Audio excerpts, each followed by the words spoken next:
What's going on, guys? Welcome to Everything Always. My name's Michael Roman. Today we've actually got a full Spider-Man Far From Home plot leak that's just a little bit different than the one that's circulating the internet. Unlike overarching themes and a couple of bullet points, this one seems to go a lot further in depth, even providing dialogue, scenarios, and details that set up Spider-Man Far From Home and the rest of the MCU. We're going to break down exactly what's said, read through it, break down the implications, and of course, issue the normal spoiler warning. But first, if you could, grab the subscribe button. We're giving away 2 PlayStation 4 Pros, as well as a whole slew of other Marvel related stuff, including tickets to go see Avengers Endgame while it's still in theaters, and tickets to go see Spider-Man Far From Home in IMAX once they go on sale. All you have to do, hit the subscribe button, then hit the notification bell, leave a like and a comment on this video, and if you want, stick around to the end of the video. I'll get into all the giveaway details again there. So first and foremost, let's issue the spoiler warning, as is the case with all plot leaks and any leaks of the kind. If you want to see Spider-Man Far From Home new and fresh to the ideas that the directors have in store for you, and or if you're highly susceptible to expectations, then maybe it's best you back out of this video now. Also keep in mind, take these things with a grain of salt. Of course, they're just as easily fan fiction and or an amalgamation of all of the trailers and footage seen so far, drawn out to their natural conclusion, but either way, don't allow this to ruin the movie for you. Now, a couple days ago, to the Marvel Spoilers Reddit page, a plot leak was posted for Spider-Man Far From Home that just included bullet points and some overarching themes. This one seems to go a lot further in depth, so rather than reading it and then breaking it down afterwards, I'm just going to annotate with my thoughts and ideas as we go along.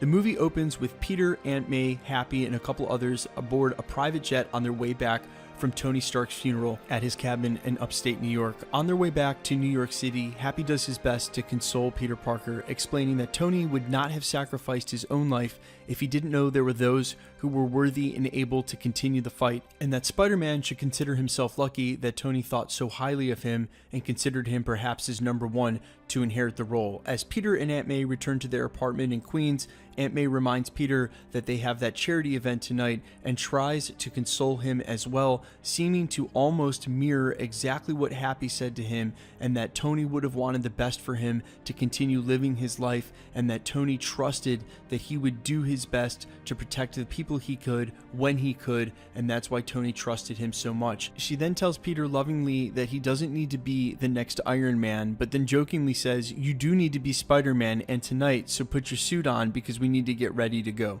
The next scene is of them at the charity event, in which Happy catches up with them backstage. This is when Spider-Man realizes there's something going on between the two of them and voices his disdain before ghosting Nick Fury and leaving to go on his nightly patrol. He also tells the cops, as we saw in the trailer, that he is going on vacation and makes up his mind later that night after he gets home to leave both his Spider-Man costume and metaphorically his Spider-Man responsibilities at home and enjoy his vacation as a break from what's just happened to the entire world. Now guys, before we start the next part of this, I will say that when I read that part of the dialogue about Aunt May, that sounds exactly like the writers over at Spider-Man and also Marissa Tomei's take on the character. That actually piqued my interest to think that this might be real. Also, the conclusion of that sounds like a pretty succinct first act, and when people are doing plot leaks, they don't normally tie things up this way, except that's how it felt. So take that for what it's worth, and let's keep going.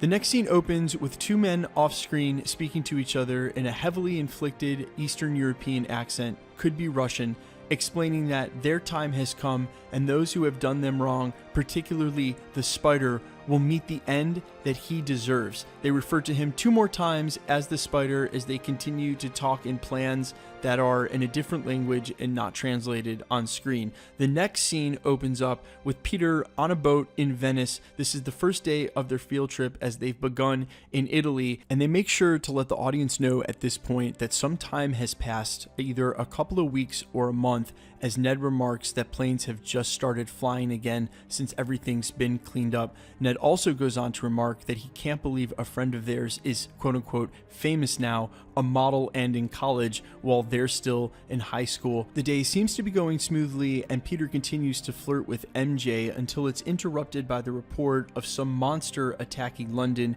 and this is when, for the first time, we see Mysterio on screen. They remark he must be a new Avenger, although they've never seen him before, and Peter thinks to himself that it's odd he's never heard of this guy. Later in the evening, evening, Peter is visited finally by Nick Fury as he's been ignoring his phone calls and attempts to be in communication up till now. Nick Fury tells him that they have a job to do and something he needs his help with, and that whether he likes it or not, he's coming with him. And when Peter says he insists that he didn't even bring a suit, Nick replies, "You're all out of excuses, kid, now let's go," and takes Peter Parker to an underground shield base set up in the canals beneath Venice. This is where Spider-Man first meets Quentin Beck, Mysterio, who explains he's from another world, and Spider-Man instantly understands string theory and the multiverse, to the dismay of Maria Hill and Nick Fury. There is someone else present in the shot who doesn't say anything until the final word, and when you hear his voice, realize he must have been the person that was off screen.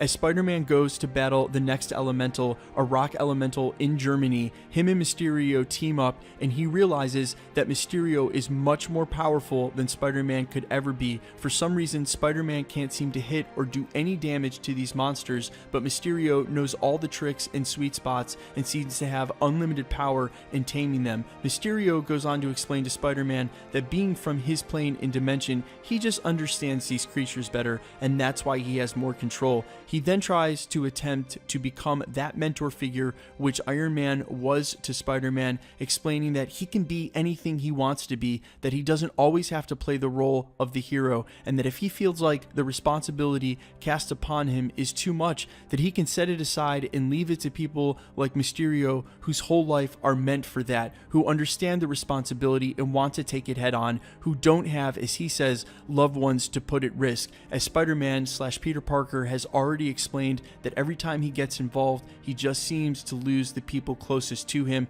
At that very moment, the lava elemental that attacked London earlier in the film attacks the amusement park that MJ and the rest of the field trip are at. Spider-Man and Quentin Beck are able to subdue the monster, but not before a lot of people are injured and the entire place is destroyed. MJ almost dies, and it's at this exact point that Spider-Man realizes Mysterio is not all that he seems to be, that something is going on here, because during the battle with the lava elemental, his web seems to catch a metal plate that comes off, revealing circuitry underneath. Spider-Man immediately realizes that these actually may be robots, and that Mysterio, while combating them, may actually be controlling them. He then decides that it's his turn to take a stab and see what's really going on, and goes into complete Tony Stark mode, using the black stealth suit given to him by Fury and the red and blue suit that Aunt May packed for him even though he meant to leave it at home. He deconstructs both Spider-Man costumes and builds a new one with the technology combined of the two. He then uses the piece of plate that he got off of the elemental with the circuitry underneath and implements it into his suit, remarking out loud, "We'll see who's in control now."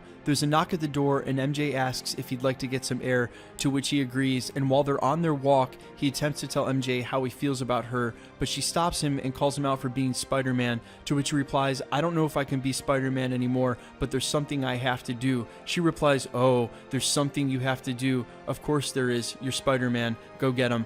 He leaves and goes to attempt to find Mysterio, but realizes he doesn't know exactly where they are, when all of a sudden his spider sense goes off and all of his hair stands up, only to turn around and see Nick Fury standing there. He says, "Nick, I was just looking for you. Mysterio's not who we think he is," to which Nick doesn't reply. Upon further inquiry, trying to understand what's going on, Nick's face starts to slowly change and changes into the person present in the scene underneath the canals. When he speaks, we realize it's the voice of the person off screen from earlier in the movie. He reveals himself as the Chameleon and says that he will pay for what he has done to him and his family. Spider-Man then sees the rest of the villains behind him, the Vulture, the Scorpion, Mysterio, and an epic Spider-Man battle ensues between Spider-Man and the four of them. For only a short time before Peter thinks to himself, they were illusions before, why can't they be illusions now, and interacts with the technology on his wrist from the plate he stole off the Molten Monster, turning all of those supervillains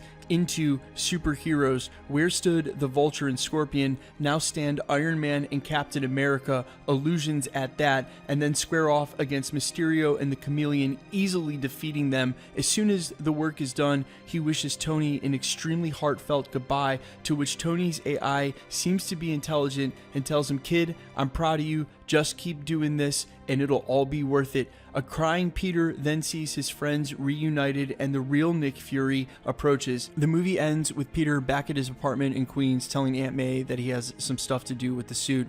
bringing it up to his room and immediately opening up the panel that created the Tony Stark illusion. He contemplates whether to turn it on or not before removing a hammer from his upper drawer and smashing it into bits. The movie closes but opens up rather quickly in the post-credit scene to a familiar Avengers Tower, now newly renovated and donning the name Oscorp before it cuts to black, of course insinuating the Sinister Six. Guys, this has been an absolutely crazy plot leak, and there are so many parts of this I love. I understand now why his suit would be black and red. Of course, it makes sense he's going to combine the two suits, and I also really like Tom Holland's character being that smart Peter Parker, that super genius. We haven't really seen that yet at all. This does feel like a succinct 3-act movie, and it might be false. It might be some really good fan fiction, but I have to say this is a lot better written than some of those Avengers Endgame plot leaks we got, especially towards the end there. We were like 15 deep, and about 8 of them seemed like they were written by a 5-year-old. But guys, let me know what you think in the comments. Were there any things in here that you thought were particularly on point or made you think of something you hadn't before? Like I said, I think it was well written, and even if it's fan fiction, it was entertaining enough. And quickly, let's get into the giveaway stuff before I let you go.